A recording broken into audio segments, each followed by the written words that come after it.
Hello everyone.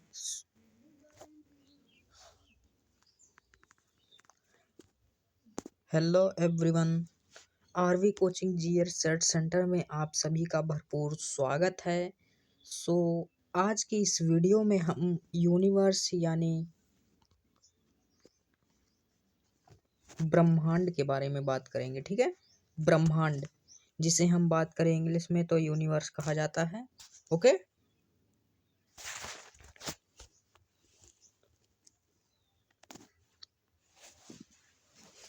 हम इसे English में ब्रह्मांड और इंग्लिश में यूनिवर्स और हिंदी में ब्रह्मांड कहते हैं। जो यूनिवर्स के बारे में इस वीडियो में हम देखेंगे। ठीक है, और आज की इस वीडियो में आप सभी का भरपूर स्वागत है।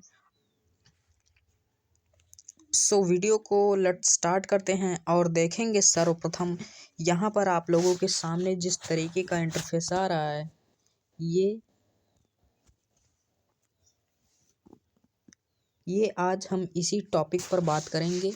यूनिवर्स क्या है। ठीक है, यूनिवर्स क्या है, इसको हिंदी में ब्रह्मांड कहते हैं। और ब्रह्मांड क्या है, व्हाट इज यूनिवर्स, ब्रह्मांड क्या है। ठीक है, ठीक।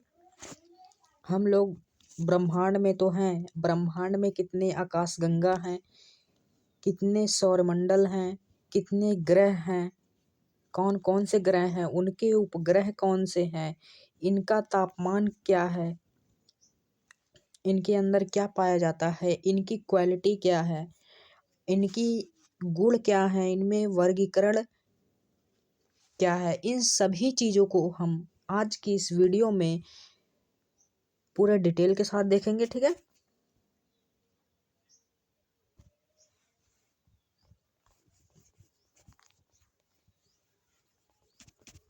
पूरे डिटेल के साथ आज की इस वीडियो में हम देखेंगे, आप लोगों को बताएंगे भी। ठीक है,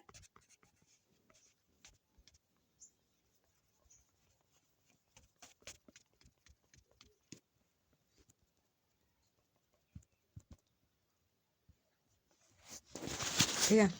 सो वीडियो को स्टार्ट करते हैं और देखेंगे आगे इसके।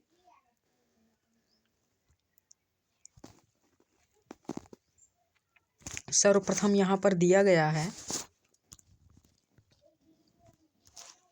ब्रह्मांड के बारे में। ठीक है, ब्रह्मांड के बारे में कुछ अद्भुत जानकारियाँ। ठीक है, ब्रह्मांड के बारे में इस वीडियो में हम ब्रह्मांड के बारे में कुछ नई जानकारियों को देखेंगे और कुछ रहस्यमयी बातें देखेंगे जो किसी को नहीं पता है, सिर्फ कुछ ही लोगों को पता है। ब्लैक होल के बारे में देखेंगे। वर्म हॉल, यहाँ पर होल रहना चाहिए।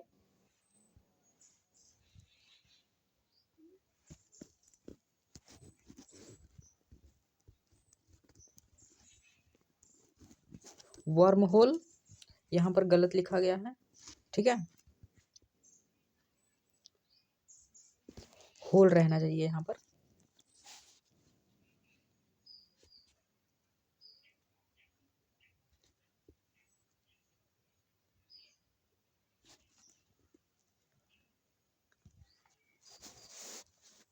ठीक है, तो यहाँ पर होल रहना चाहिए।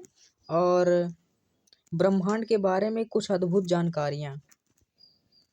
ठीक है, ब्रह्मांड के बारे में कुछ अद्भुत जानकारियाँ और कुछ रहस्यमयी बातें जैसे वर्म होल, ब्लैक होल इत्यादि के बारे में अनोखे विचार। यहाँ पर कुछ अनोखे विचार व्यक्त किए गए हैं और उन सभी के जरिए हम यहाँ पर यूनिवर्स यानी ब्रह्मांड के बारे में जानकारी प्राप्त करेंगे। ठीक है, वीडियो को स्टार्ट करते हैं। सबसे पहले हम देखेंगे ब्रह्मांड क्या है। ठीक है, ब्रह्मांड क्या है।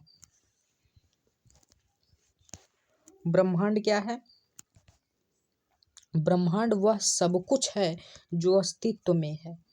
यानी कि ब्रह्मांड वह सब कुछ है जो अस्तित्व में है, जो हमारे भूतकाल में है, पास्ट में है, वही ब्रह्मांड में सब कुछ है। जैसे भूतकाल, वर्तमान काल, भविष्य काल, ये सब कुछ ब्रह्मांड में है। ठीक है, जैसे एग्जाम्पल के तौर पे सभी ग्रह भी ब्रह्मांड में है, सभी तारे भी ब्रह्मांड में है, सितारे तारे सब कुछ ब्रह्मांड में है। आकाश गंगाएं भी ब्रह्मांड में है, जिन्हें गैलेक्सीज कहते हैं। ठीक है, अंतरिक्ष ये भी ब्रह्मांड में है, समय ये भी ब्रह्मांड में है, ऊर्जा ये भी ब्रह्मांड में है। यानी कि ये सभी चीजें ब्रह्मांड में है। ठीक, ये सभी चीजें ब्रह्मांड में है। ठीक,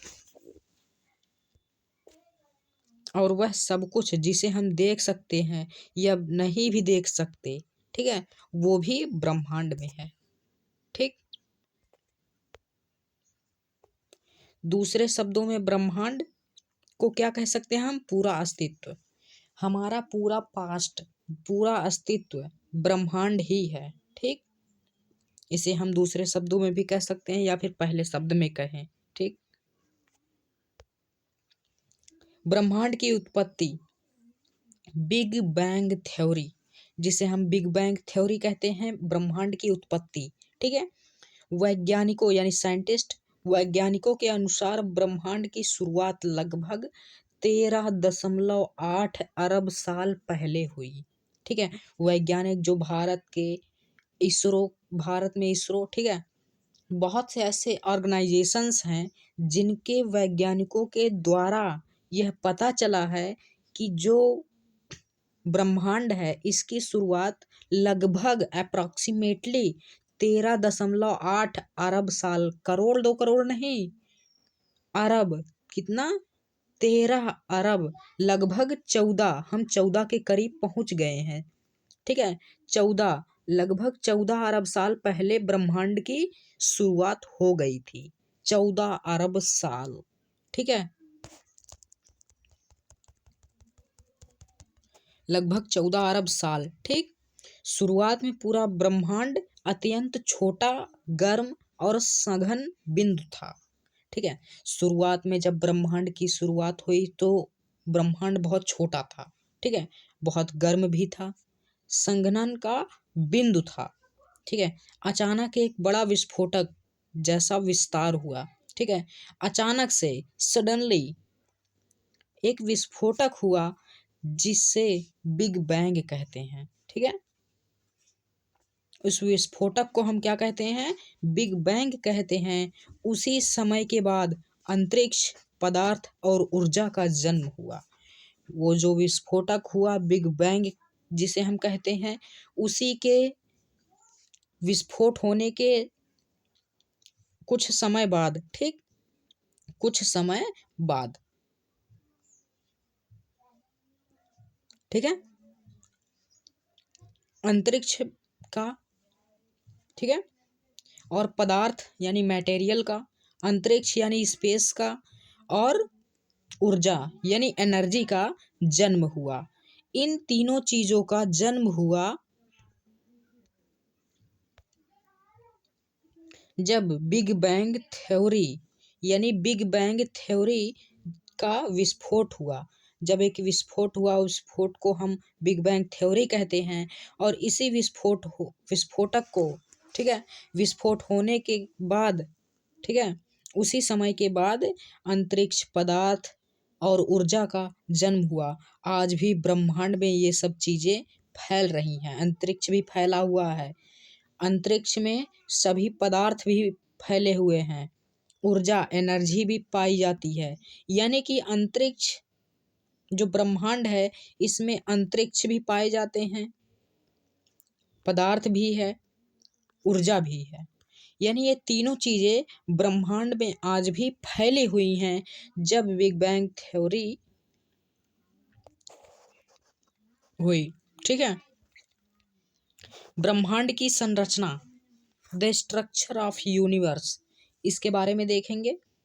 बात करें इसको हिंदी में क्या कहते हैं, तो इसको हिंदी में कहते हैं द स्ट्रक्चर ऑफ यूनिवर्स। ठीक है, द स्ट्रक्चर ऑफ यूनिवर्स।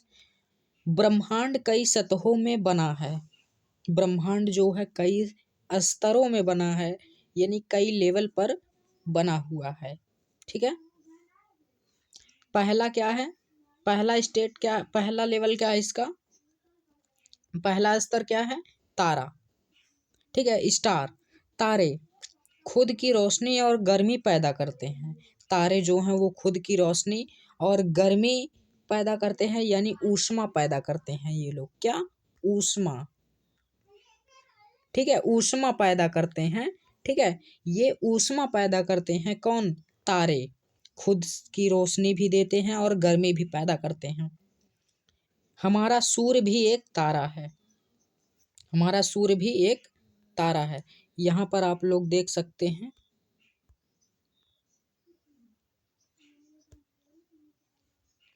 ठीक है, ये सूर्य बना हुआ है सर्कल के अंदर। ओके, इसके बाद आगे देखेंगे, दूसरा क्या है हमारा, प्लैनेट। दूसरा क्या है, प्लैनेट।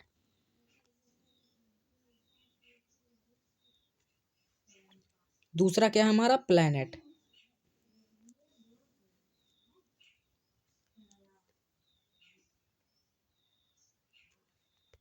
ठीक है, दूसरा क्या है हमारा, प्लैनेट, जिसे हम ग्रह कहते हैं। ठीक है, दूसरा हमारा क्या है, प्लैनेट, जिसे हम ग्रह कहते हैं। तारे के चारों ओर, तारों के चारों ओर घूमते हैं। प्लैनेट जो है वो तारों के चारों ओर घूमते हैं। पृथ्वी भी सूर्य के चारों ओर घूमती है। ये जो पृथ्वी है, ये जो सूर्य है, ये सूर्य है मान लीजिए, और इसके चारों ओर पृथ्वी और बाकी सब ग्रह घूमते हैं। ठीक है,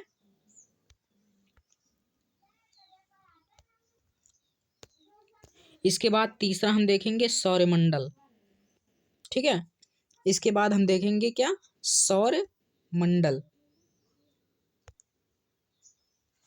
तीसरा क्या है हमारा, सौरमंडल, जिसे हम सोलर सिस्टम कहते हैं।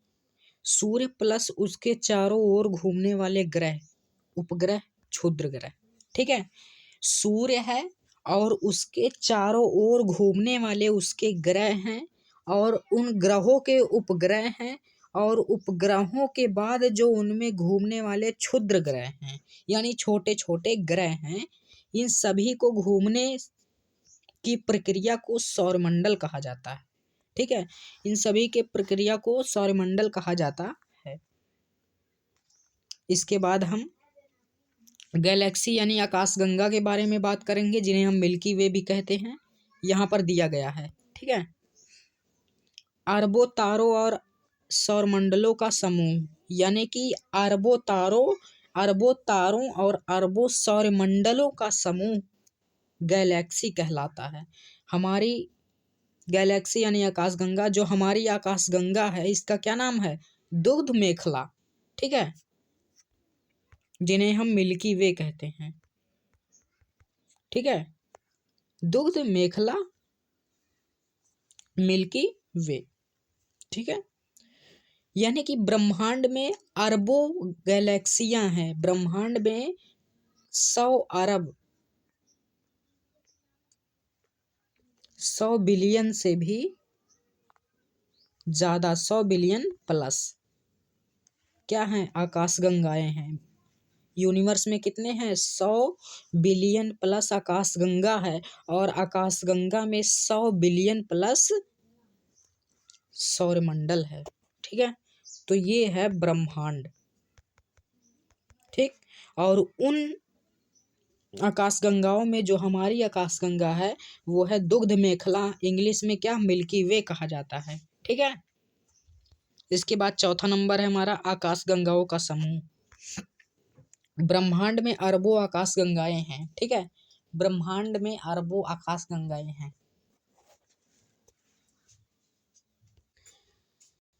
ब्रह्मांड में अरबों आकाशगंगाएं का आकाशगंगाएं हैं। आगे देखेंगे,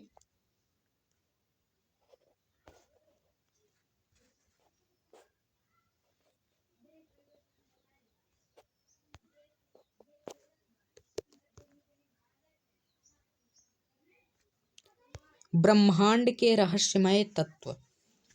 ब्रह्मांड के जो रहस्यमय तत्व हैं उन सभी चीजों के बारे में हम यहाँ पर देखेंगे।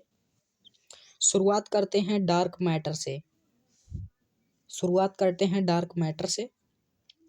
ये दिखाई नहीं देता, ये काला रहता है। जैसे ये एक तत्व है मान लीजिए, ठीक है, ये एक तत्व है, ठीक है, ये एक तत्व है जो दिखाई नहीं पड़ता, ठीक है, ये दिखाई नहीं देता, तो इसलिए इसको डार्क मैटर कहा गया है, ठीक है। ये दिखाई नहीं देता, इसको थोड़ा छोटा कर लेंगे।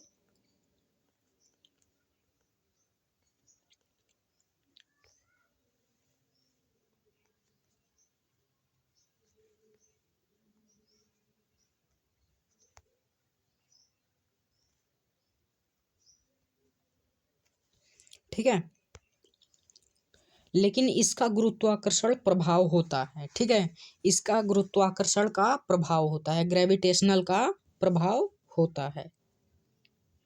ब्रह्मांड का लगभग 27% हिस्सा डार्क मैटर में है, ठीक है, 27% यानी 27% पार्ट इसका डार्क मैटर का है।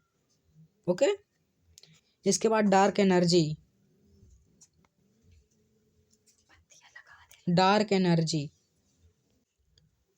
इसके बाद क्या है? Dark energy. डार्क मैटर के बाद क्या है? Dark energy. ब्रह्मांड के फैलने की गति को तेज करती है।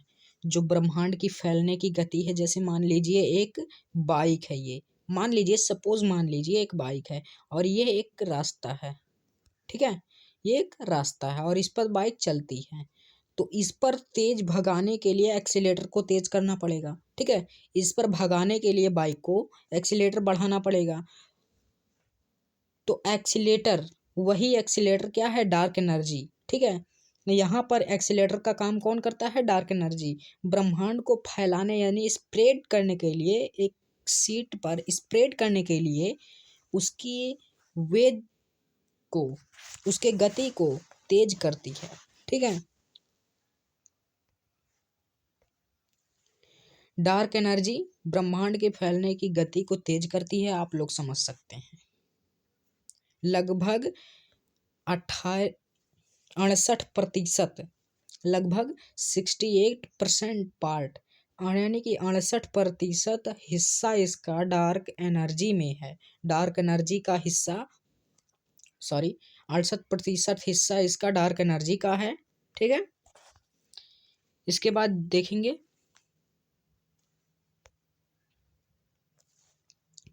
जो हम देख सकते हैं तारे, ग्रह आदि, वह सिर्फ 5% है, ठीक है। आप लोग समझ सकते हैं कि जब तारे और सभी ग्रह, ठीक है, पृथ्वी से भी बड़े बड़े कई ऐसे ग्रह तारे पाए जाते हैं अपने ब्रह्मांड में, ठीक है, वह सिर्फ जब 5% में है तो 68% में क्या होगा, आप लोग समझ सकते हैं। इतना बड़ा है जो, ठीक है, उसे ब्रह्मांड कहते हैं, ठीक।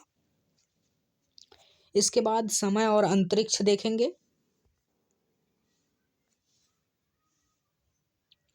समय और अंतरिक्ष, स्पेस एंड टाइम। वैज्ञानिक आइंस्टाइन, ठीक है, वैज्ञानिक अल्बर्ट आइंस्टाइन के अनुसार समय और अंतरिक्ष अलग नहीं है, दोनों मिलकर स्पेस टाइम बनाते हैं, ठीक है, स्पेस टाइम बनाते हैं। भारी वस्तुएं जैसे ब्लैक होल स्पेस टाइम को मोड़ देती है। जो ब्लैक होल है, जो भारी वस्तुएं हैं जैसे ब्लैक होल, वर्म होल, ये सभी स्पेस टाइम को बैंड कर देती हैं, यानी मोड़ देती हैं, ठीक है। अब ब्लैक होल के बारे में देखेंगे। ब्लैक होल क्या है? ठीक है, ब्लैक होल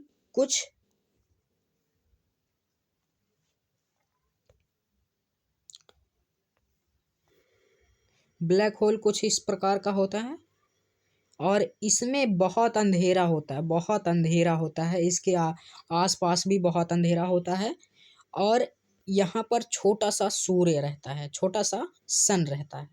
यहाँ पर बहुत अंधेरा। इसमें अगर चाहे तो कई 100 पृथ्वी यानी 100 अर्थ से भी ज्यादा ये अपने अंदर ऑब्जर्व कर सकता है। ठीक,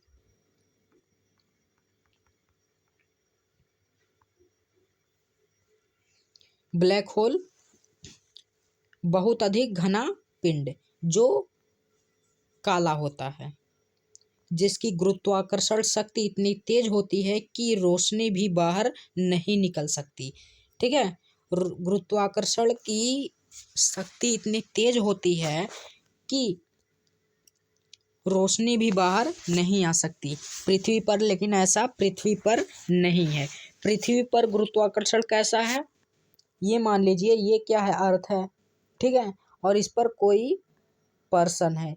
जब यहाँ से बॉल को उछाला जाएगा आसमान में तो बॉल सीधा नीचे की तरफ गिरेगी। कहाँ, नीचे की तरफ गिरेगी, नीचे की तरफ। ठीक, नीचे की तरफ गिरेगी, और नीचे की तरफ गिरेगी तो इसे हम गुरुत्वाकर्षण बल कहते हैं। गुरुत्वाकर्षण फोर्स इसे कहते हैं, जो गुरुत्वाकर्षण फोर्स लगता है। ठीक, इसके बाद देखेंगे जिसकी गुरुत्वाकर्षण शक्ति इतनी तेज होती है कि रोशनी भी बाहर नहीं निकल सकती। किसकी, ब्लैक होल की। अधिकतर आकाश गंगाओं में केंद्र पाए जाते हैं। अधिकतर जो आकाश गंगा यानी गैलेक्सी है उनमें केंद्र पाए जाते हैं। केंद्र यानी सेंटर।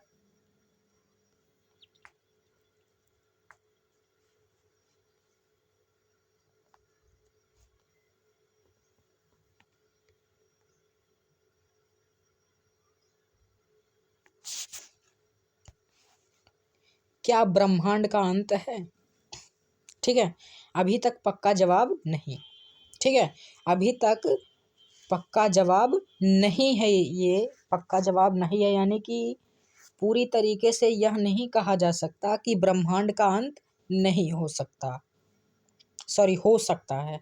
ये पूरे तरीके से नहीं कहा जा सकता। वैज्ञानिक मानते हैं कि ब्रह्मांड अनंत हो सकता है। वैज्ञानिक जो साइंटिस्ट है, जैसे नासा के, इसरो के और भी जैसे बड़े ऑर्गेनाइजेशन हैं, इन सभी के वैज्ञानिक मानते हैं कि ब्रह्मांड जो है वो अनंत है, जिसका कभी अंत नहीं हो सकता। ये बहुत बड़ा लेकिन सीमित है। ठीक है, ये बहुत बड़ा है लेकिन सीमित है, अपने लिमिट में है। ओके,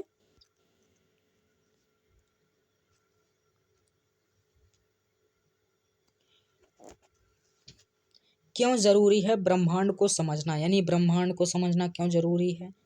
हमें अपने अस्तित्व को समझने में मदद मिलती है। ठीक है, हमें हमारा जो पास्ट है इसको समझने में हेल्प मिलती है, मदद मिलती है। विज्ञान और तकनीकी का विकास होता है, नए सवाल और नए खोज जन्म लेते हैं। ठीक है, ब्रह्मांड को समझने से नए सवाल भी मिलते हैं और नई खोजें भी प्राप्त होती हैं। ब्लैक होल देखेंगे। ब्लैक होल क्या है? ब्लैक होल अंतरिक्ष का ऐसा क्षेत्र है जहां गुरुत्वाकर्षण यानी ग्रेविटी इतना शक्तिशाली होता है कि रोशनी भी बाहर नहीं निकल पाती, इसलिए ब्लैक होल नहीं दिखाई देता। ब्लैक होल खुद काला है तो कहाँ से दिखाई देगा? ठीक है, ठीक है। ब्लैक होल कैसे बनता है?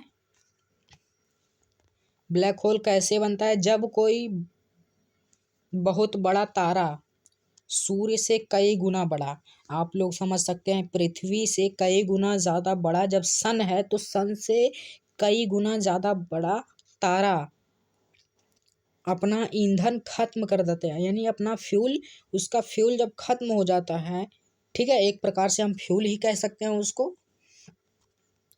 और खुद के भार के अंदर की ओर ढह जाता है। ठीक है, तब ब्लैक होल बनता है। ठीक है, जब वो खुद के भार से अंदर की ओर, ठीक है, ढह जाता है, तब ब्लैक होल का निर्माण होता है। ब्लैक होल का भाग, ब्लैक होल का भाग, इवेंट हॉरिजन। ठीक है, इवेंट हॉराइजन, ब्लैक होल की सीमा, इसके अंदर जाने के बाद वापसी संभव नहीं है। ठीक है, यानी ब्लैक होल में जो एक बार चला जाता है, उसमें एंटर कर जाता है, वो दोबारा इसमें से निकल नहीं पाता। ठीक है, मान लीजिए ये ब्लैक होल है और इसमें कोई एंटर कर दिया तो वो बाहर नहीं निकल पाएगा। ठीक है, यही प्रक्रिया है। इसके बाद क्या है? सिंगुलैरिटी। क्या है? सिंगुलैरिटी। केंद्र का बिंदु, जिसे हम सिंगुलैरिटी कह रहे हैं, जहां द्रव्यमान अनंत है। ठीक है, जहां द्रव्यमान, जिसे हम द्रव्यमान मतलब लिक्विड, ठीक है, आकार का शून्य माना जाता है। ठीक है, और आकार शून्य माना जाता है जिसका, वही सिंगुलैरिटी है। क्या ब्लैक होल सब कुछ निगल लेता है? नहीं, वो कुछ भी नहीं निगल सकता है। ठीक है, ब्लैक होल पास की चीज़ों को ही खींचता है। हमारा सूर्य कभी ब्लैक होल नहीं बनेगा। ठीक है, ये बहुत अच्छी बात है कि हमारा सूर्य कभी ब्लैक होल नहीं बनेगा, वरना अब 8 ग्रह हैं, 8 को तो ऑब्जर्व ही कर लेता। ठीक है, अपने पास की तरफ खींच लेता। पृथ्वी सुरक्षित है। ठीक है, इससे यह साबित होता है कि पृथ्वी सुरक्षित है, हमारा सूर्य ब्लैक होल नहीं है, ब्लैक होल नहीं बन सकता, बनेगा ही नहीं। ब्लैक होल जो अपने उसके पास की चीज़ें रहेंगी सिर्फ उसी को खींचेगा, बाकी चीज़ों को, वो दूर की चीज़ों को निगल नहीं सकता। दूसरा क्या है? एलियंस।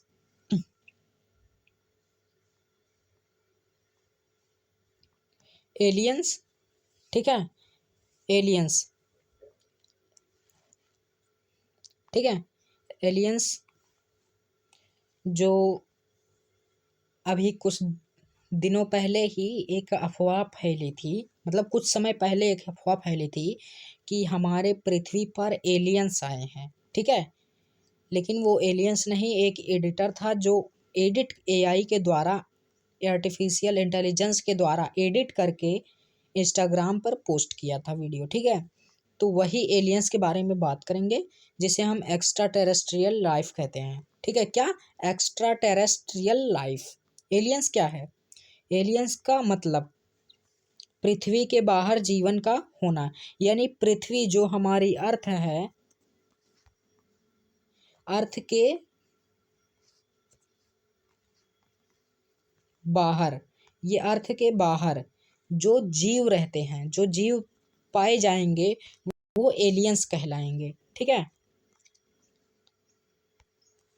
यह जीवन बैक्टीरिया जैसा सरल होता है, या बुद्धिमान इंटेलिजेंट भी हो सकता है और नहीं भी हो सकता है। ठीक है, ये जो एलियंस होता है ये बुद्धिमान भी हो सकता है और बुद्धिहीन भी हो सकता है, कह नहीं सकते।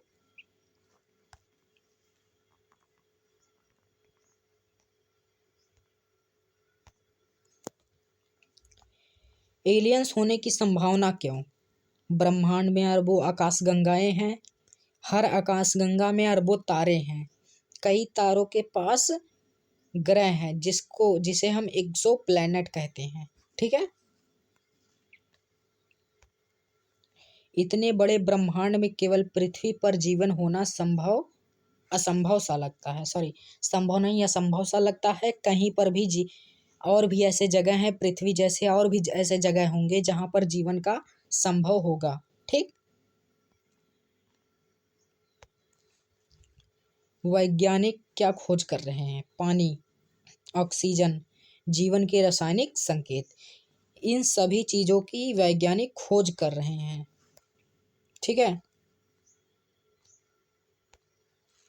एजेंसी जैसे नासा और इसरो, इसरो का नाम ही नहीं दिया है। इसरो अपने इंडिया की फैक्ट्री है, सॉरी, एजेंसी है। ठीक है, फैक्ट्री नहीं, एजेंसी है। ठीक है, ये एक ऑर्गेनाइजेशन है, मंगल, बृहस्पति और शनि के चंद्रमा पर शोध कर रही है। ठीक है, ये किस पर शोध कर रही है यानी खोज कर रही है? मंगल ग्रह पर, बृहस्पति ग्रह पर और शनि ग्रह पर। ठीक है, शनि जो चंद्रमा है उस पर खोज कर रही है।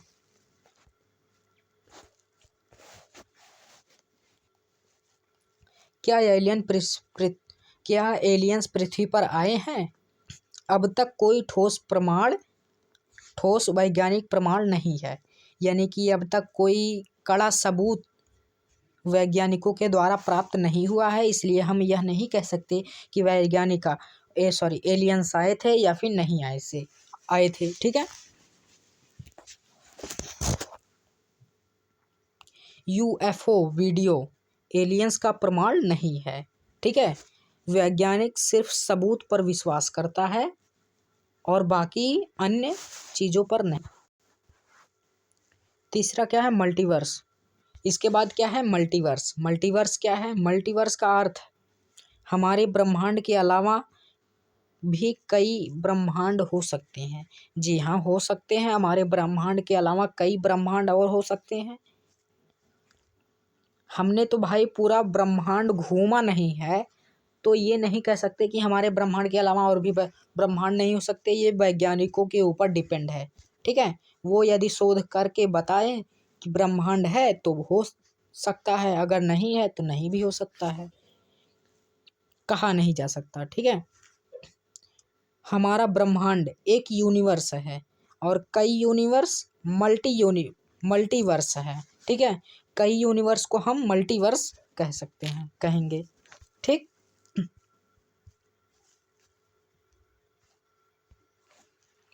मल्टीवर्स का विचार क्यों आया?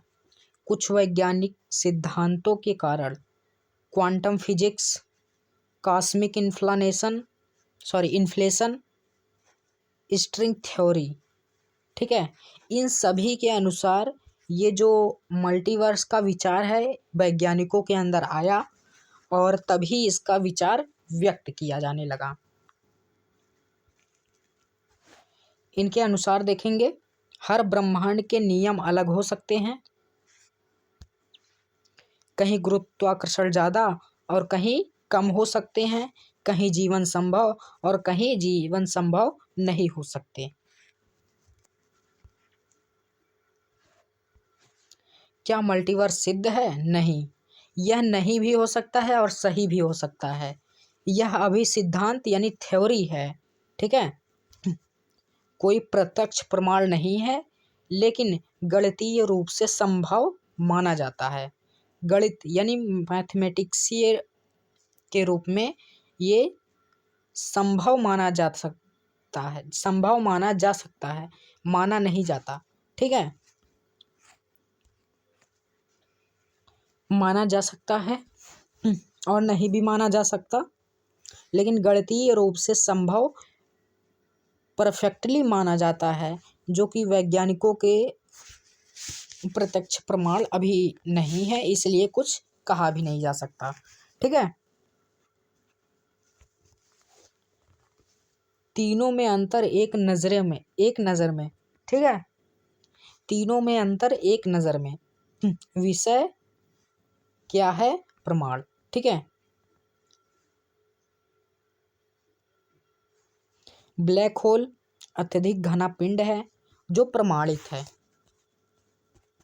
ठीक है, एलियंस पृथ्वी के बाहर जीवन है, संभावना, ये हो भी सकता है और नहीं भी हो सकता। मल्टीवर्स कई ब्रह्मांड हैं, सिद्धांत थ्योरी के ऊपर डिपेंड करता है, जो है भी और नहीं भी है। ठीक,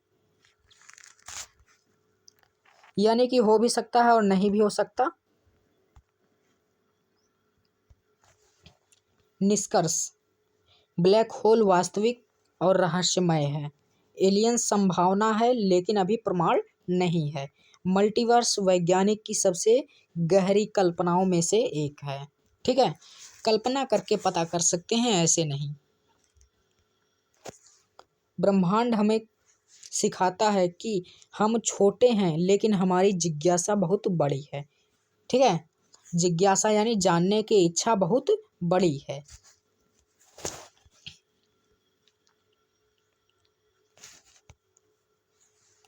ब्लैक होल गहराई से समझें।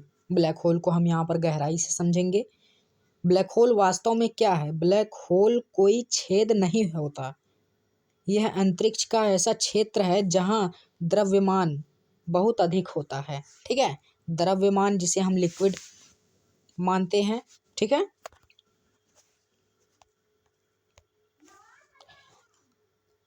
द्रव्यमान बहुत अधिक होता है। आयतन यानी कि इसका साइज अत्यंत छोटा, बहुत छोटा होता है। इसका साइज बहुत छोटा होता है, इसलिए गुरुत्वाकर्षण असाधारण रूप से शक्तिशाली होता है।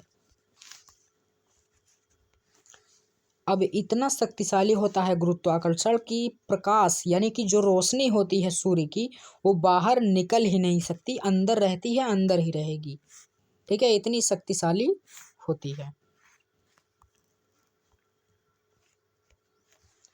ब्लैक होल का जन्म कैसे होता है, विस्तार से समझेंगे। यहाँ पर विशाल तारे का जीवन, एक बड़ा हाइड्रोजन जलाकर ऊर्जा बन ठीक है, एक बड़ा तारा हाइड्रोजन जलाकर ऊर्जा बनाता है। जो बड़ा तारा रहेगा वो हाइड्रोजन को जलाकर ऊर्जा बनाता है। यह ऊर्जा तारे को स्थिर रखती है। ठीक है, स्थिर रखती है। ईंधन खत्म होने के बाद ऊर्जा रुक जाती है यानी खत्म हो जाती है। ठीक है, तारा अपने ही भार से अंदर की ओर ढह जाता है। जो तारा रहेगा अपने ही भार से अंदर की ओर ढह जाएगा यानी गिर जाएगा। तो उसी से ब्लैक होल का जन्म होता है। ठीक है, यदि तारा बहुत भारी हो, ब्लैक होल में कन्वर्ट हो जाए। मध्यम, न्यूट्रॉन स्टार। छोटा हो, व्हाइट डार्फ। ठीक है, ये एग्जाम्पल के रूप में दिया है।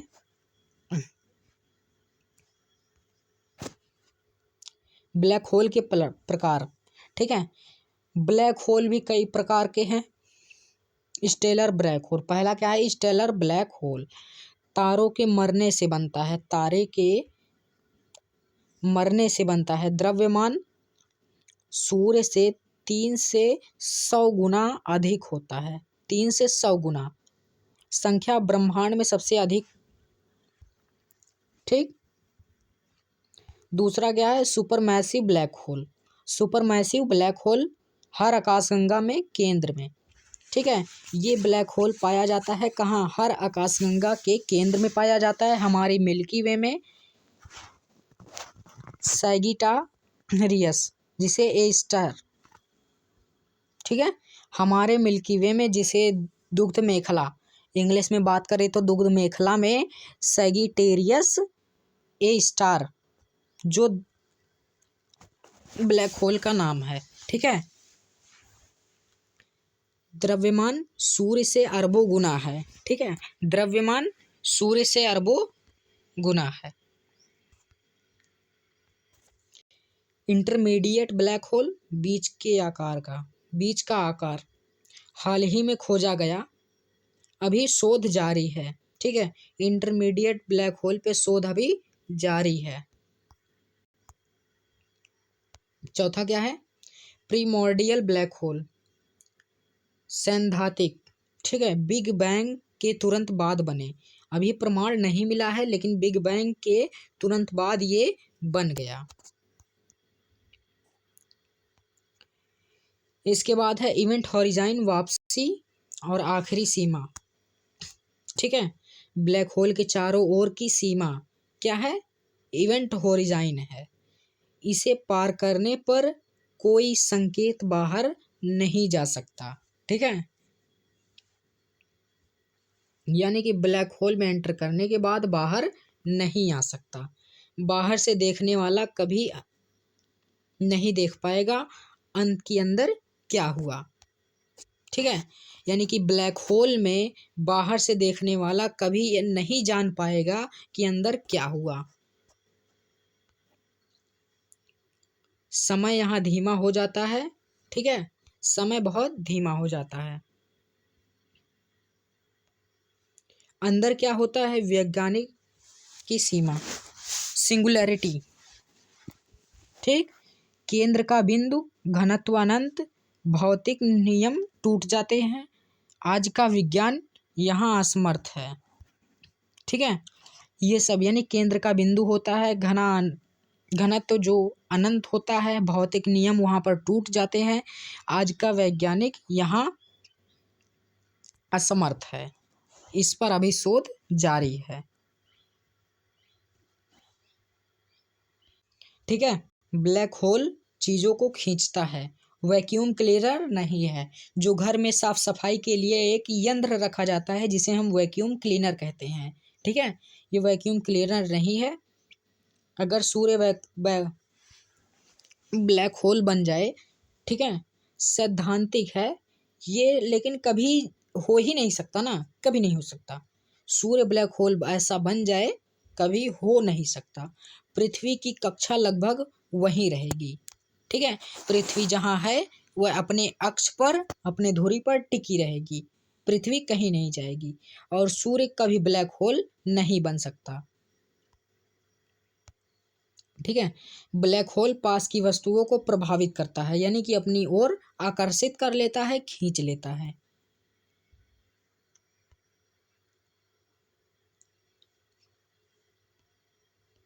ठीक है, इसके बाद देखेंगे स्पैगेटिफिकेशन के बारे में।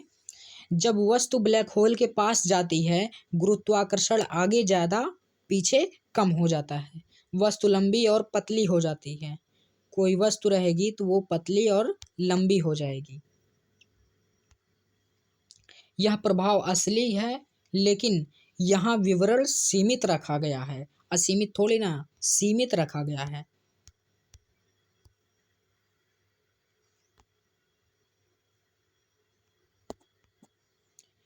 समय और ब्लैक होल। बाहर खड़ा व्यक्ति देखेगा गिरती वस्तु धीरे धीरे रुकती हुई, अंदर गिरने वाले को समय सामान्य लगता है। ठीक है, समय सामान्य लगता है। ब्लैक होल है, इसके अंदर कोई इंसान धीरे धीरे गिरेगा, ठीक है, उसको पता चलेगा कि जैसे वो बाहर ब्लैक होल के काम करता था वैसे ही अंदर वो वैसे गिर रहा है। लेकिन यहाँ पर खड़ा व्यक्ति देखेगा कि यहाँ से तो तेजी से गया, लेकिन यहाँ अंदर क्यों धीरे धीरे जा रहा है? तो इसलिए कि यहाँ पर समय बहुत धीरे काम करता है, धीमा हो जाता है। ठीक है, समय सापेक्ष है। क्या ब्लैक होल हमेशा रहते हैं? नहीं, सैद्धांतिक रूप से नहीं कह सकते हैं, बाकी तो है ही। ठीक है, हॉकिंग रेडिएशन। ब्लैक होल बहुत धीरे धीरे ऊर्जा खोता है, अरबों खरबों साल में समाप्त हो सकता है और नहीं भी हो सकता, लेकिन समाप्त होने की संभावना अधिक है। ठीक है,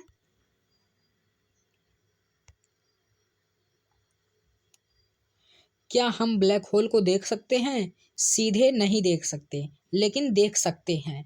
हाँ हाँ, हम ब्लैक होल को देख सकते हैं, लेकिन सीधे नहीं देख सकते। वो अपनी, अगर सीधे देखेंगे तो वो अपनी ओर हमें आकर्षित यानी खींच लेगा। आसपास की तारों की गति, गैस की चमक। 2019 में पहली बार ब्लैक होल की छाया की तस्वीर।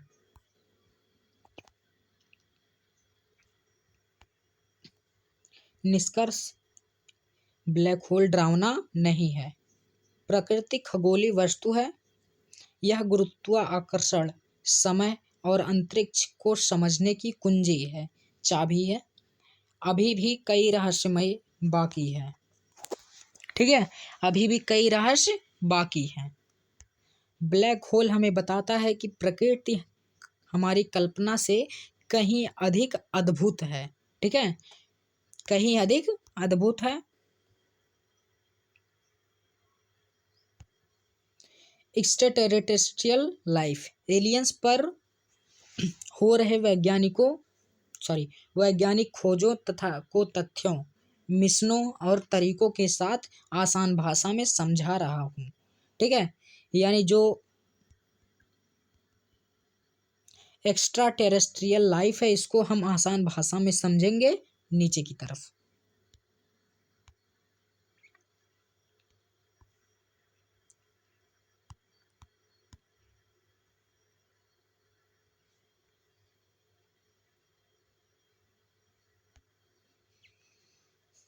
एलियंस पर वैज्ञानिक खोज। वैज्ञानिक एलियंस से क्या मतलब लेते हैं? वैज्ञानिकों के लिए एलियंस का क्या मतलब है? पृथ्वी के बाहर किसी भी प्रकार का जीवन। ठीक है, यह जीवन हो सकता है। क्या हो सकता है? सूक्ष्मजीव यानी बैक्टीरिया जैसे हो सकते हैं। सरल जीवन पेड़ पौधों जैसे हो सकते हैं। बुद्धिमान जीवन कोई इंसान या फिर कोई जानवर हो सकता है। ठीक,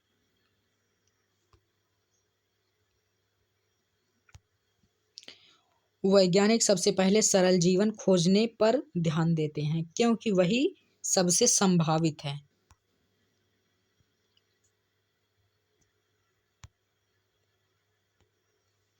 एलियंस खोजने की जरूरत क्यों पड़ी? ब्रह्मांड में अरबों आकाशगंगाएं हैं, हर आकाशगंगा में अरबों तारे हैं, बहुत से तारों में बहुत से ग्रह हैं जिसे हम एक्सोप्लैनेट कहते हैं। ठीक है, इतने विशाल ब्रह्मांड में केवल पृथ्वी पर ही जीवन सामान्य नहीं है।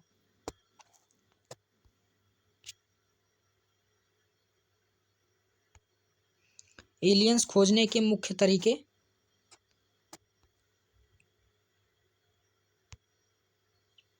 ठीक है, पहला तरीका क्या है खोजने का? एक्सोप्लैनेट्स की खोज। एक्सोप्लैनेट्स सर्वप्रथम हम सबसे पहले एक्सोप्लैनेट्स को देखेंगे। क्या है एक्सोप्लैनेट्स? ऐसे ग्रह जो सूर्य के अलावा किसी और तारे के ओर घूमते हैं उसे हम एक्सोप्लैनेट्स कहते हैं।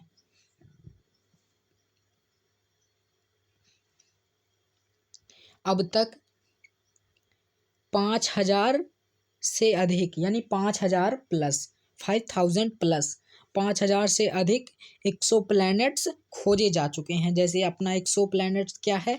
सूर्य है। तो ऐसे ही 5,000 एक्सोप्लैनेट्स खोजे जा चुके हैं।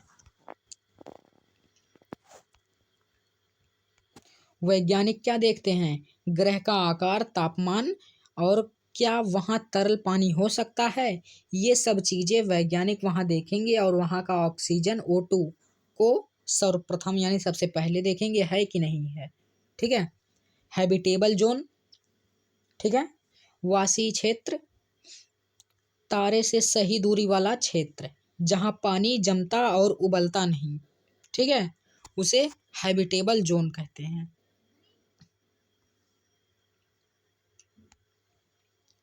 दूसरा तरीका क्या है? जीवन के रासायनिक संकेत जिसे हम बायोसिग्नेचर्स कहते हैं इंग्लिश में। ठीक है, वैज्ञानिक ग्रहों के वायुमंडल में खोजते हैं। ठीक है, ऑक्सीजन, मीथेन, कार्बन डाइऑक्साइड, ये तीन चीज खासकर ऑक्सीजन खोजते हैं। ठीक है,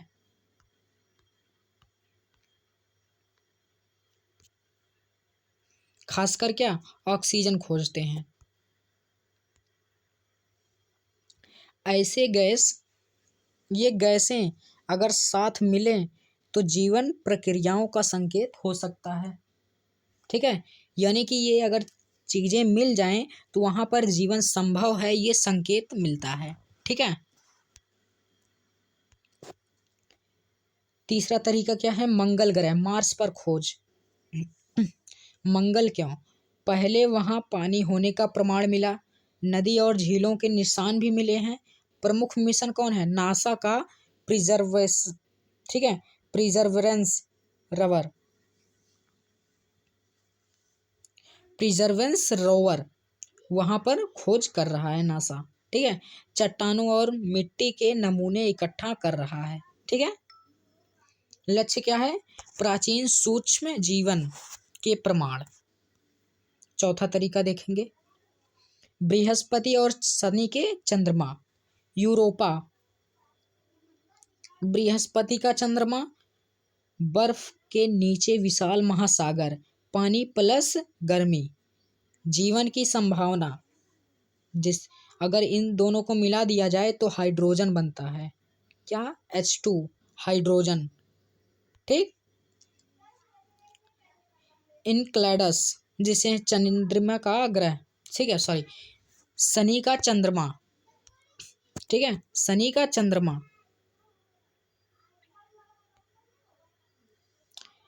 बर्फ से पानी के फव्वारे निकलते हैं, कार्बनिक अणु पाए गए, ये सबसे आशाजनक स्थान माने जाते हैं। ठीक है,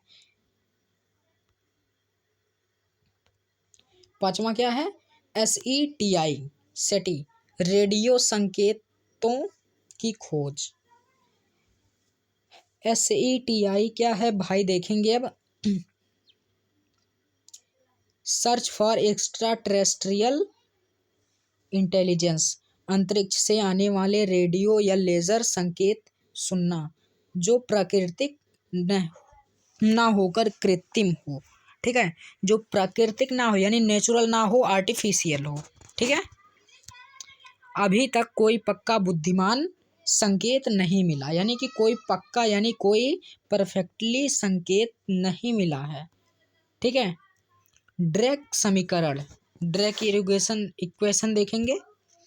यह एक वैज्ञानिक सूत्र है जो अनुमान लगाता है हमारी आकाशगंगा में कितनी बुद्धिमान सभ्यताएं हो सकती हैं। ठीक है, यह उत्तर नहीं देता पर वैज्ञानिक की सोच का ढांचा देता है, यानी कि उसकी थोड़ी हेल्प करता है।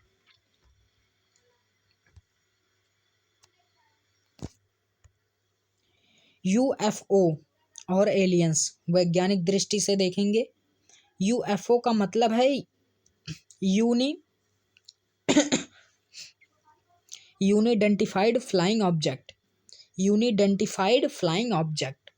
इसका मतलब है एलियंस नहीं होता, इसका मतलब एलियंस नहीं होता। UFO का अधिकतर प्राकृतिक घटनाएं, तकनीकी उपकरण या गलत पहचान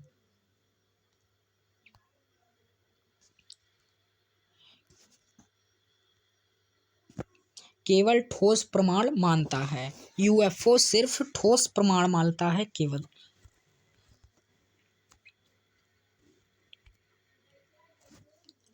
अब तक का निष्कर्ष क्या हुआ, अब तक जो हमने पढ़ा उसका क्या निष्कर्ष मिला। प्रश्न देखेंगे और उत्तर यहाँ पर है। क्या एलियंस मिले हैं? नहीं मिले, नहीं, लेकिन मिल भी सकते हैं, नहीं, अभी तक तो नहीं है। क्या जीवन संभव है? बहुत संभावना है। क्या खोज जारी है? हाँ, खोज अभी सभी चीजों पर जारी है। भविष्य की खोज और शक्तिशाली टेलीस्कोप, सैंपल वापसी मिशन, बेहतर तकनीकी, आने वाले दशकों में जीवन के संकेत मिलने का संभावना बढ़ रही है। निष्कर्ष, एलियंस की खोज कल्पना नहीं, गंभीर विज्ञान है, धैर्य, प्रमाण और तकनीकी पर आधारित है। विज्ञान धैर्य, प्रमाण और तकनीकी पर आधारित है और निर्धारित भी है। ठीक है, सवाल यह नहीं है कि क्या हम अकेले हैं, सवाल यह है कि हम कब जान पाएंगे। ठीक है, ये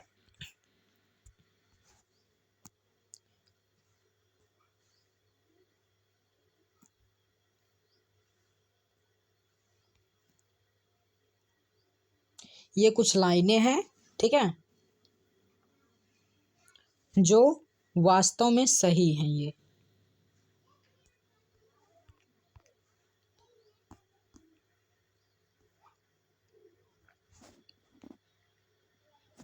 ब्लैक होल और वर्म होल, ठीक है, को वैज्ञानिक गहराई लेकिन सरल और सुरक्षित भाषा में समझा रहा हूँ।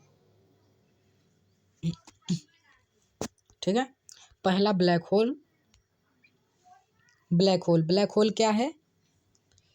ब्लैक होल अंतरिक्ष का ऐसा क्षेत्र है जहां द्रव्यमान बहुत अधिक, आकार बहुत छोटा, इसलिए गुरुत्वाकर्षण अत्यंत शक्तिशाली है। ठीक है, इतना शक्तिशाली है कि प्रकाश भी बाहर नहीं निकल सकता। अब इसके बाद देखेंगे ब्लैक होल कैसे बनते हैं। हमने कैसे बनते हैं ये तो पहले ही जान लिया है, लेकिन एक बार रीडिंग कर लेते हैं। ठीक है, बहुत बड़ा तारा जब अपना ईंधन खत्म कर ले देता है तो वह अपना ही भार से अंदर की ओर ढह जाता है। यदि तारा बहुत भारी हो ब्लैक होल बन जाता है, और बहुत भारी ना हो तो वह ढह जाता है। ठीक है। ब्लैक होल के मुख्य भाग।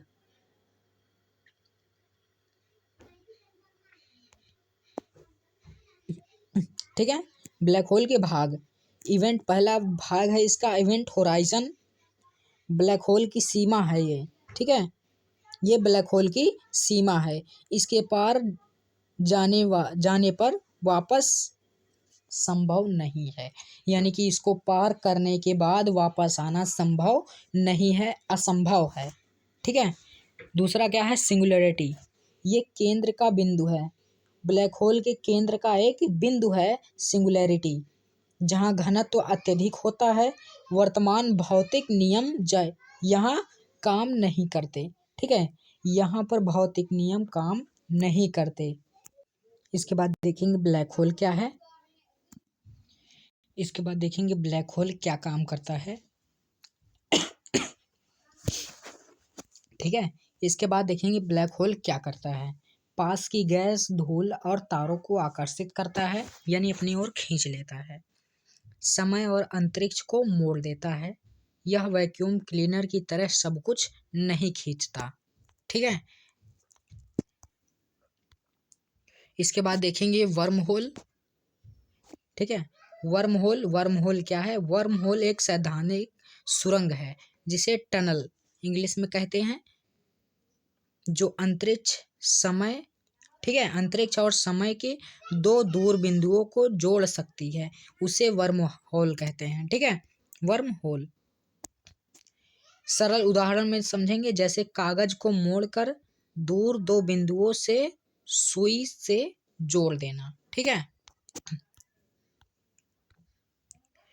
वर्महोल के विचार कहाँ से आया? वर्महोल का विचार कहाँ से आया? आइंस्टाइन के जनरल रिलेटिव सिद्धांत से। ठीक है। इसे आइंस्टाइन रोजन ब्रिज भी कहते हैं। वर्महोल अभी तक यह नहीं देखा गया है। ठीक है। वर्म होल अभी तक यह नहीं देखा गया है कि कैसा दिखने में लगता है। यह केवल गणितीय सैद्धांतिक अवधारणा है। ठीक है। वर्म होल का भाग माउथ। ठीक है। माउथ जिसे मुंह कहते हैं, प्रवेश और निकास बिंदु। गला, बीच का सुरंग। ठीक है। थ्रोट। क्या वर्म होल से यात्रा संभव है? वर्तमान विज्ञान के अनुसार, ठीक है, अभी संभव नहीं है। वर्म होल अस्थिर हो सकता है। इसे खुला रखने के लिए एक्सोटिक मैटर यानी अजीब ऊर्जा चाहिए, जो अभी ज्ञात नहीं है। ठीक है। ब्लैक होल और वर्म होल का संबंध। ब्लैक होल और वर्म होल, इधर है ब्लैक होल, इधर है वर्म होल। ठीक। वास्तविक ऑब्जर्व्ड। ठीक है। अत्यधिक गुरुत्वाकर्षण, अंदर जाने पर वापसी नहीं, समय को धीमा करता है। ये ब्लैक होल की क्रिया है। सैद्धांतिक है। स्पेस टाइम सुरंग, टनल सिद्धांत में दो स्थान जोड़ता है। ठीक है।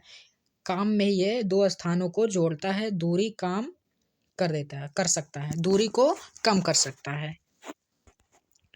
कुछ सिद्धांतों में ब्लैक होल वर्म होल का एक सिरा हो सकता है, लेकिन इसका कोई प्रमाण नहीं है। समय, स्टेम टाइम। ठीक है। समय, स्पेस टाइम। ठीक है। समय, स्पेस टाइम। ब्लैक होल समय को धीमा करता है। ठीक है। वर्म होल सिद्धांत में दूरी और समय दोनों को छोटा कर सकता है, यानी डिस्टेंस को भी और टाइम को भी। ठीक है। धीमा कर सकता है, लेकिन यह सब वैज्ञानिक गणनाओं तक सीमित है। ठीक है। क्या यह साइंस फिक्शन है? वर्महोल फिक्शंस नहीं है, वास्तविक है। ठीक है। और वर्महोल अभी वैज्ञानिक कल्पना कर रहा है, प्लस गणितीय रूप से इसको मानना पड़ रहा है। फिल्में इन्हें बढ़ा चढ़ा कर दिखाती हैं, पर असली विज्ञान बहुत सावधान होता है। निष्कर्ष के रूप में देखेंगे, ब्लैक होल ब्रह्मांड का सबसे शक्तिशाली और वास्तविक वस्तु है। वर्म होल भविष्य की संभावना अभी सिद्धांत के रूप में है। ठीक है, दोनों हमें अंतरिक्ष, समय और गुरुत्वाकर्षण को समझने में मदद करते हैं। ब्रह्मांड हमें सिखाता है कि आज जो कल्पना है वह कल विज्ञान बन सकता है। ठीक, इसके बाद देखेंगे ब्लैक होल और टाइम यानी समय के रिश्ते को कदम कदम पर गहराई से और आसान उदाहरणों से समझाता हूँ। यह विषय थोड़ा गहरी है लेकिन बहुत रोचक है। ठीक है, ब्लैक होल और समय का रहस्य। समय क्या है? वैज्ञानिक दृष्टि से देखेंगे हम रोज समय को घड़ी से मापने, लेकिन विज्ञान में समय की कोई अलग चीज नहीं है, वह अंतरिक्ष है। ठीक है, अंतरिक्ष से जुड़ा है।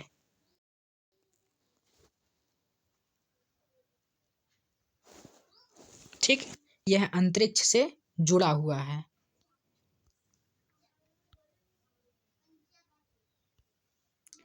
इसे स्पेस टाइम कहते हैं। ठीक है, इसे स्पेस टाइम यानी अंतरिक्ष समय कहते हैं। यह विचार आइंस्टाइन ने दिया था। अल्बर्ट आइंस्टाइन ने यह विचार दिया था कि समय और अंतरिक्ष दोनों एक ही है।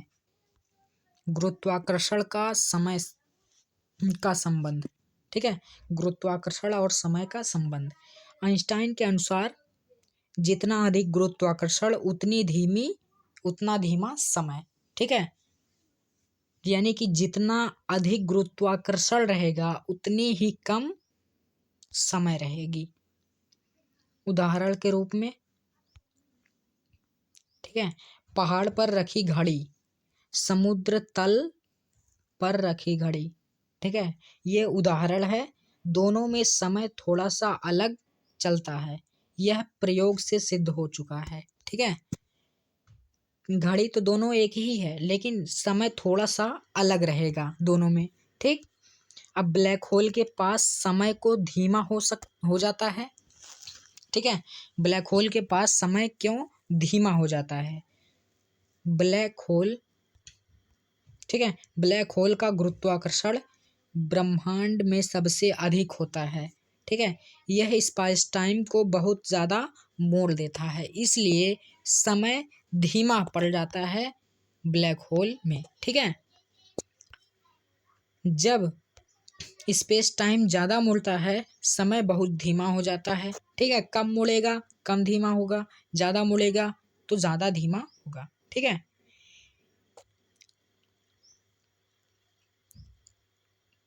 इवेंट हॉरिज़ॉन और समय। ठीक है, इवेंट हॉरिज़ॉन ब्लैक होल की सीमा है। बाहर खड़े व्यक्ति के लिए कोई वस्तु ब्लैक होल की ओर गिरती दिखेगी, वह धीरे धीरे चलती हुई और लगभग रुकती हुई दिखेगी। ठीक है, दिखाई देगी।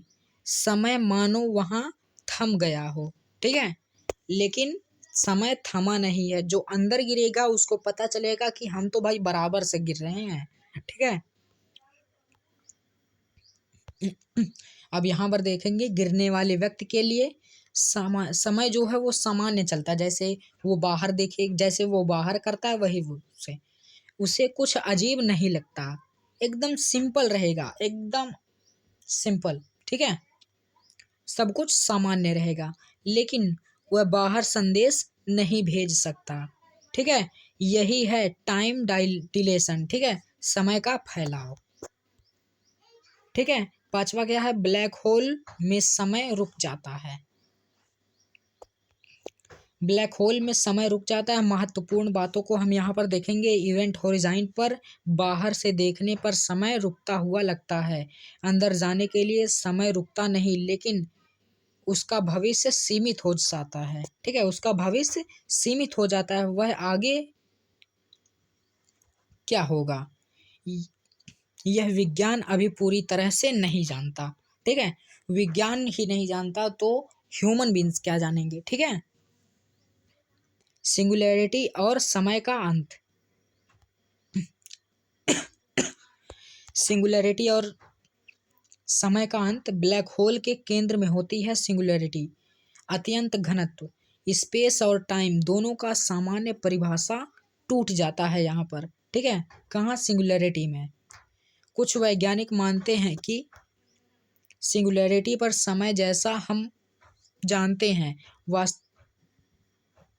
वैसा अस्तित्व में नहीं रहता, लेकिन यह अभी अपूर्ण विज्ञान है, पूरा उत्तर नहीं है।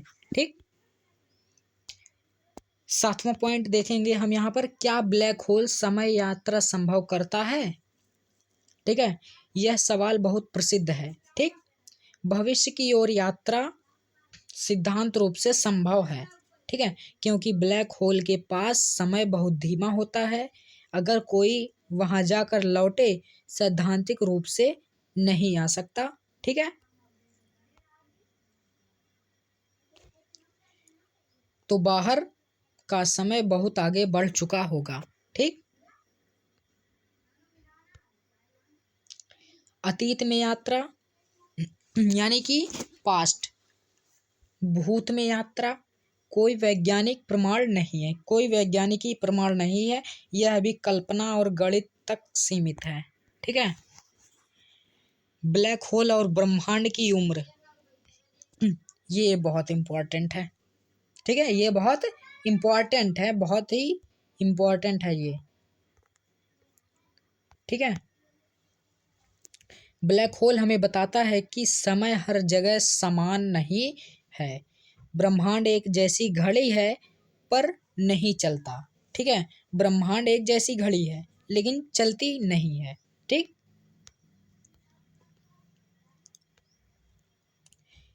यह समझ है। ठीक है, ब्रह्मांड की शुरुआत उसके भविष्य को समझने में मदद करती है। ठीक है,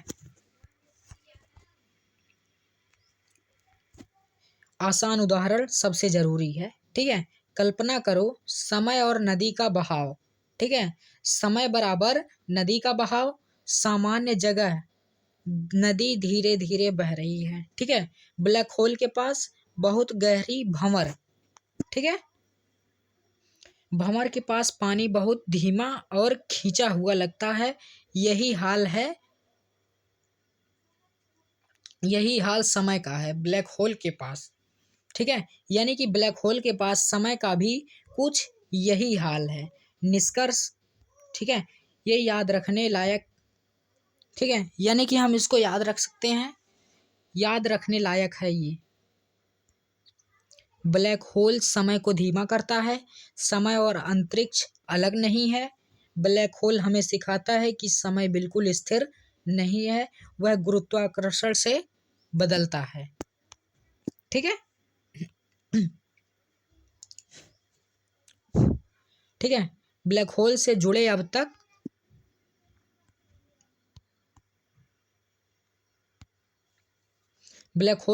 अब तक अनसुलझे रहस्यों को वैज्ञानिक स्पष्ट और छात्र अनुकूल भाषा में समझा रहा है। ठीक।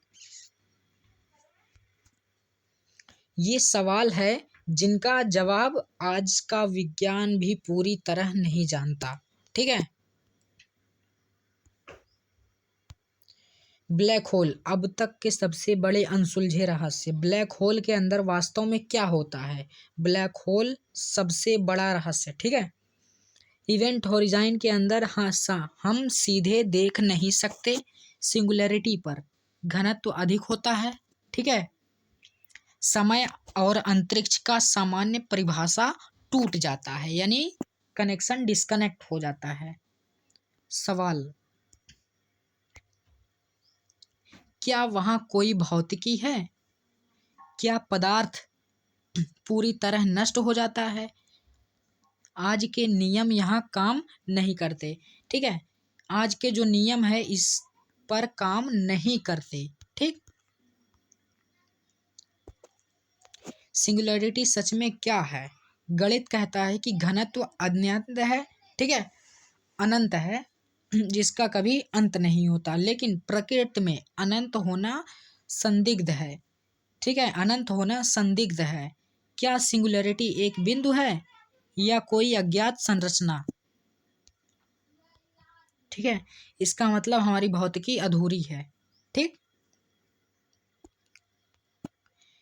सूचना का रहस्य, इंफॉर्मेशन पैराडॉक्स, यह बहुत प्रसिद्ध समस्या है। ठीक है, समस्या क्या है? भौतिकी कहती है सूचना कभी नष्ट नहीं होती। ठीक है, भौतिक कहता है कि सूचना कभी नष्ट नहीं होती, लेकिन ब्लैक होल में जो अंदर जाता है वो बाहर नहीं आता। सवाल, अब सवाल ये उठता है कि सूचना के लिए खो जाती है, ठीक है, वे हमेशा के लिए खो जाती है, या किसी तरह बाहर निकलती है? आज तक कोई पूर्ण उत्तर नहीं है, यानी कि आज तक कोई करेक्टली परफेक्टली आंसर नहीं मिला है जो इसको सिद्ध कर सके, ठीक है, प्रूव कर सके। इसके बाद क्या है? ब्लैक होल पूरी तरह से नष्ट हो सकते हैं, स्टीफन हॉकिंग ने कहा। ठीक है, ये एक वैज्ञानिक है, इन्होंने कहा कि ब्लैक होल धीरे धीरे हॉकिंग रेडिएशन से ऊर्जा खोते हैं। ठीक है, हॉकिंग रेडिएशन से ऊर्जा खोते हैं। सवाल ये उठता है अब कि अगर ब्लैक होल खत्म हो जाए तो अंदर की जानकारियां कहाँ जाती हैं? यह सूचना रहस्यमय, ठीक है, रहस्य से जुड़ा हुआ है। ब्लैक होल और क्वांटम फिजिक्स का टकराव, ठीक है, ब्लैक होल और क्वांटम फिजिक्स का टकराव, गुरुत्वाकर्षण, सूक्ष्म कण, क्वांटम मशीन, क्वांटम मैकेनिक्स, ठीक है, दोनों सिद्धांत अलग अलग सही है। ठीक है, दोनों सिद्धांत अलग अलग सही है, लेकिन ब्लैक होल में टकराते हैं। ठीक है, अब ये भी सवाल उठता है कि क्या कोई एकीकृत सिद्धांत है? क्वांटम ग्रेविटी कैसे होगी? ठीक है, ये आधुनिक भौतिकी का सबसे बड़ा लक्ष्य है, इस पर अभी खोज जारी है, शोध जारी है। ठीक है, क्या ब्लैक होल वर्म होल से जुड़ा है? कुछ सिद्धांत कहते हैं कि ब्लैक होल के अंदर का कोई वर्म होल हो सकता है। ठीक है, अब सवाल के रूप में देखेंगे, क्या यह किसी और जगह खुलता है या क्या यह किसी दूसरे ब्रह्मांड से जुड़ा है? ठीक है, ठीक है, ये भी हो सकता है कि ये कहीं, ये ब्लैक होल है, ठीक है, ब्लैक होल ये है और ये है।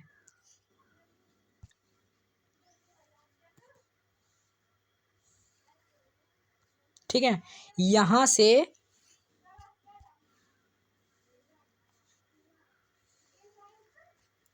ठीक है, यहां से कोई एंटर करता है लेकिन बाहर नहीं निकल सकता। ठीक है, यहां से कोई एंटर करता है और बाहर नहीं निकल सकता।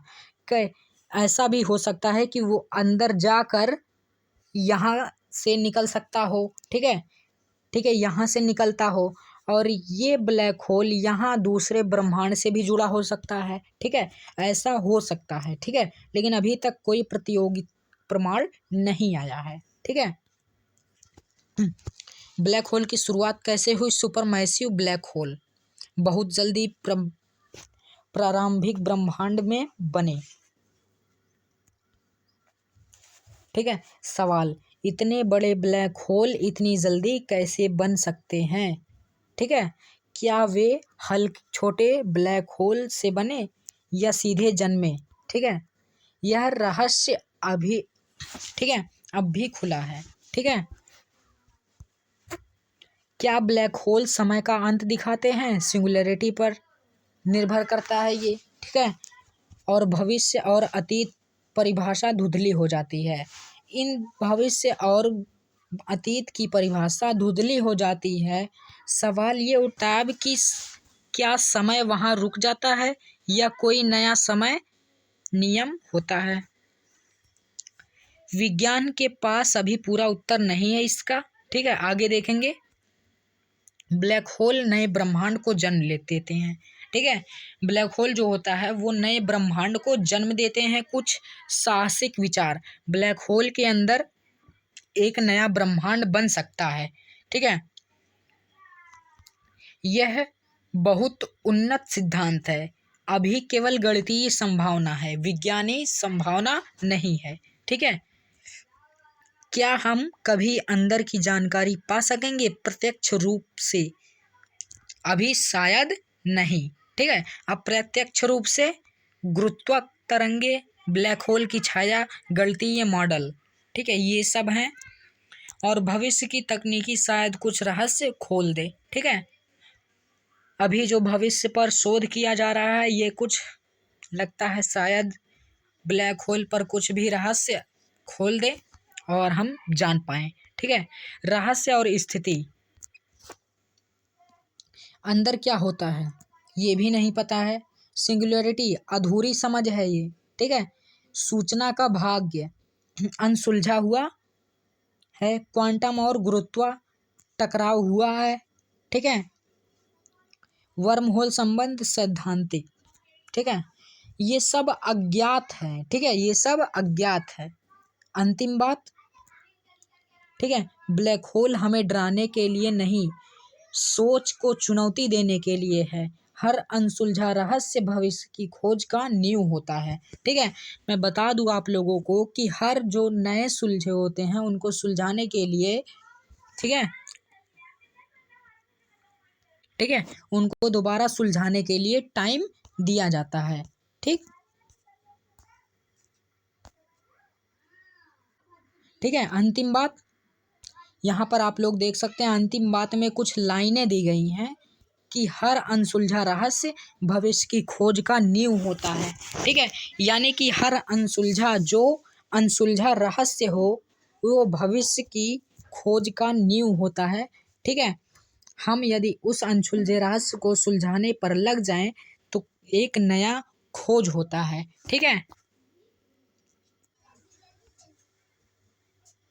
ठीक है, यहाँ पर हम यूनिवर्स यानी ब्रह्मांड के बारे में अधिकतर जानकारियाँ प्राप्त कर ली हैं और इस वीडियो में हम इतना ही देखेंगे। ब्रह्मांड और यूनिवर्स, सॉरी, यूनिवर्स, ये ब्रह्मांड है और ये यूनिवर्स है। ठीक है, बस इस वीडियो में इतना ही। और इस फुल मैराथन वीडियो में हम आप लोगों के लिए इतने ब्लैक होल और वर्म होल से संबंधित सभी जानकारियों को दे चुके हैं। आप लोग फुल देखिएगा और समझिएगा और मिलते हैं अगली वीडियो में। तब तक के लिए धन्यवाद।